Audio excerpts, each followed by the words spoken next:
Over the last 6 months, I've built dozens of AI websites for local businesses and sold a few of those for thousands and thousands of dollars using Lovable. And in this video, because I've seen the trend is always jumping from one shiny AI tool to another, I figured that I would kind of share and compare Lovable to now Google's AI Studio. I've seen a lot of videos on YouTube talking about how this is going to crush Lovable in that app, and then watching people storm to the newest shiny object. And so I said, you know what? Let me try to compare the two and see how each one of them does with a certain website for a tree care company. And maybe is this the end of Lovable? 6 months of hard work, learning dozens of websites, making thousands of dollars, and is it time for me now to just jump ship and grab the newest tool out there? Well, we're going to find out in this video. And before I jump in and show you over my shoulder on my screen, there is a very important lesson. If you are starting a business, want to get into, let's say, the AI business of starting a marketing agency using AI, there is probably the most important lesson in this video is going to be about how do you stay the course and just keep your blinders on and do what works and stop chasing. So in this video, I hope to help you with that, and we'll compare the two apps and see how each one of them does with the exact same prompt. So let's jump on my screen and let's just see how each one of them does. Let's go.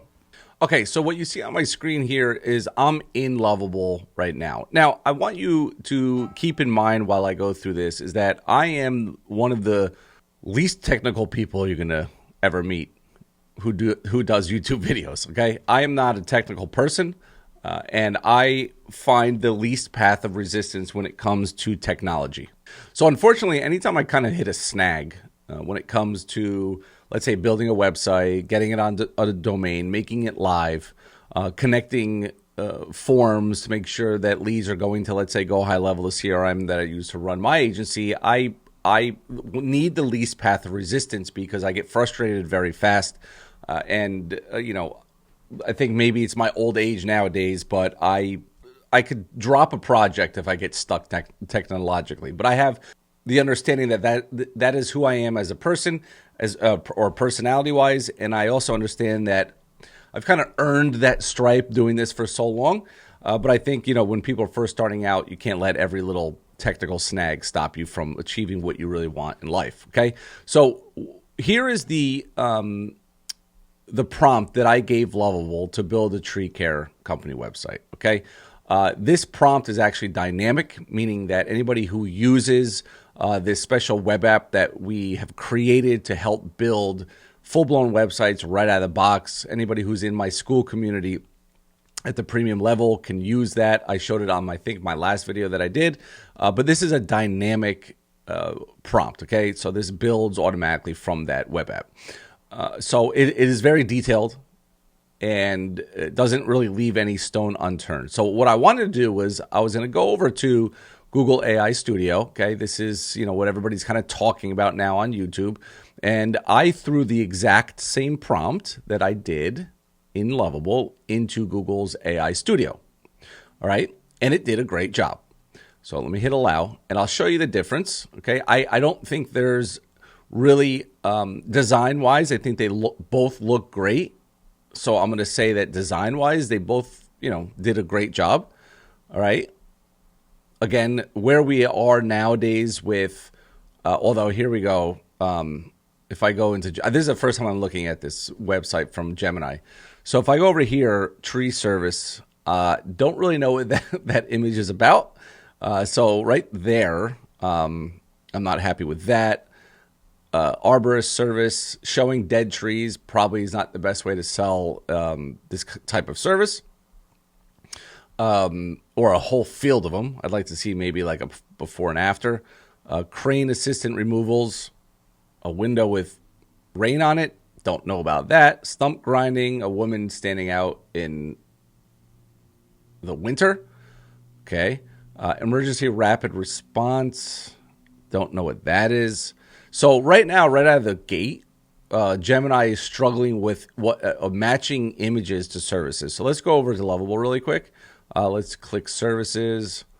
Okay, so tree removal, tree pruning and trimming, stump grinding, crane assistance. I mean, so right out of the gate, and again, I've made no edits to these, no prompting, no vibe coding. I think it's done, Lovable has now done a complete 360 when it comes to matching images to the service, okay? Again, I'm looking at this for the first time. So, yeah, this has done a terrible job. So let me go over to service areas. Okay, see it matched the service areas. Lovable, service areas. I think that the service area design is a little bit better on Lovable. All right. Let's go back over to Studio. Emergency, rapid response. Did I have that in? Let's see if I have emergency. 24/7 emergency tree service. Call, click to call, fully insured, fast response. Kind of the same on this one as well. Again, this is Gemini. Contact. Again, contact is not a hard contact thing to serve. Okay. So I still am a fan of Lovable's design more than I am of Google AI Studio. But now, so let's take a look at a few other things. So let's say you have a site that you built a website that you built using AI, and you are happy with, you're ready to go. You want to deploy it, sell it to a business, and get it on a domain. So in Lovable, we simply have to hit publish, and then we could add a custom domain and literally connect a domain. That's your project. We're going to hit publish, and it's going to then prompt me of where is the domain that I have. Okay, so I can purchase a domain right in Lovable, or I can add an existing domain that I already own. All right, so while that publishes, when I went over here, I was trying to figure out, I can download, I could save to GitHub. Okay, so I'd have to sign in, get an account with GitHub.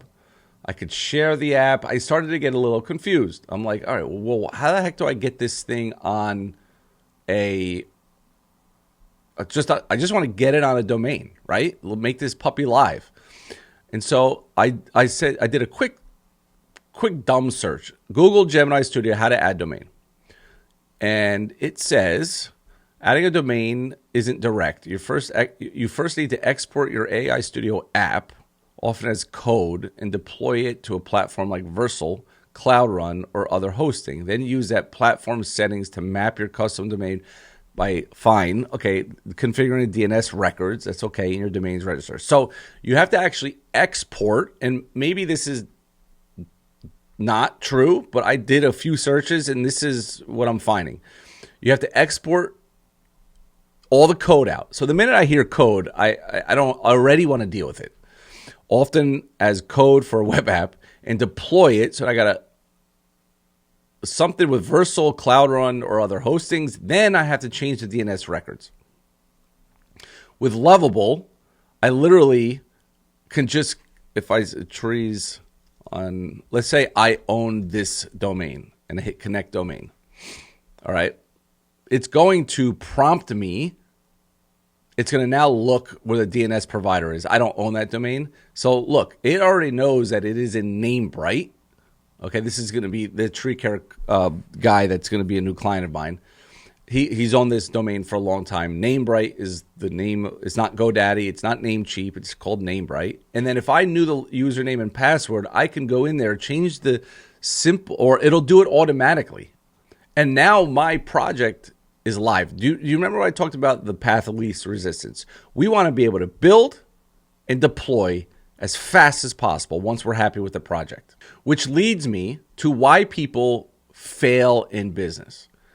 In this new AI world, we are going to constantly have new, shiny features to now learn. So imagine me personally. I know Lovable inside and out. I've built dozens of apps and websites combined, okay? Apps just for myself. And I've done it quickly and now easily because I understand the platform. And so imagine now me being like, oh, let me go chase Gemini now and go learn that. What does that do to my productivity? What does that do with being able to take action and then reap the rewards from that action? It crushes it. It kills it. And so the hidden basically point of this entire video wasn't to say, hey, there's a new shiny app out there. It's to teach you to say, hey, do not keep chasing the new shiny things. I watched a video of another YouTuber, got a lot of followers in the agency space. I have a lot of respect for him. And he did a recent video talking about this. And I'm going to do a video on this as well. He gave me an idea. I've been running a marketing agency. We've been calling it the most boring business. If your business isn't boring, you are doing something wrong. Because when running an agency, all we want to do is solve a simple problem that is a big problem for local businesses and get paid to solve it. Big problems like lead generation, their reputation, maybe new improved websites, whatever it might be. We're not trying to create this magical thing out of thin air because AI now exists. We just want to solve simple problems using the easiest tools possible, inserting a little AI, whether it be chatbots, voice, AI voice, and using simple tools to do it, and having a measurable outcome and success that a business owner can see, so they're going to keep paying you. So let's stop with the shiny. To me personally, I'm not going to go and jump to Gemini like every YouTuber is trying to get you to do because they want views on videos. What I'm trying to do in this video more is teach you. Get the blinders on, learn one tool, use that tool, and stay with that tool. There's going to be dozens of tools that are out there. Now, the tool that I use, like you know, is Lovable. I love it. I think a lot of our students love it. And a bunch of people in our school community, ever since I built this web app that will help you dynamically build these prompts using Google Maps and Google API. Jump in my school community to learn how to do that. You can watch the previous video that I did or that I'll put at the end of this video. You can watch that and go out there and make some money, and I'll see you on the next video. And happy holidays to everybody. Merry Christmas, happy Hanukkah, whatever it is that you celebrated. My family's 2 years. I hope you guys are doing well. And let's make 2026 the greatest year in business in your life. See you in the next one.